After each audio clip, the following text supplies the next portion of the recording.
Hey everyone, welcome back to the channel. If you're diving into the world of crypto in 2025, you might need to transfer your XDC tokens from one exchange to another. Today, we're breaking down how to send XDC from Exmo to Bitmart step by step. This process is straightforward, but always remember to double-check everything to keep your assets safe. Let's jump right in. First things first, make sure you have accounts set up on both Exmo and Bitmart. You'll need some XDC in your Exmo wallet and the exact wallet address from Bitmart.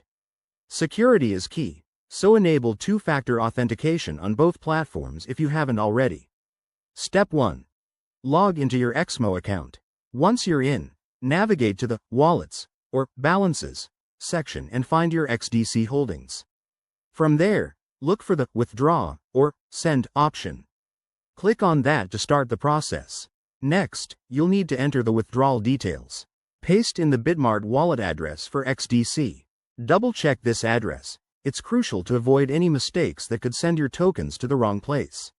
Also, enter the amount of XDC you want to transfer, and don't forget to check the network fees. Exmo might charge a small fee, so factor that into your total. After you've filled in the details, review everything carefully. Hit Confirm, and you might need to verify via email or 2FA. Once submitted, the transaction will be processed on the blockchain, which could take a few minutes to an hour depending on network congestion in 2025. Once it's done, head over to your Bitmart account. Go to your wallet section and refresh to see if the XDC has arrived. If it doesn't show up right away, give it some time and check the transaction status on a blockchain explorer. And there you have it. Your XDC is now on Bitmart. Remember, crypto transfers can be irreversible, so always verify addresses and keep an eye on fees. If you're new to this, start with a small amount to test. Thanks for watching. If this helped, give it a thumbs up and subscribe for more crypto tips.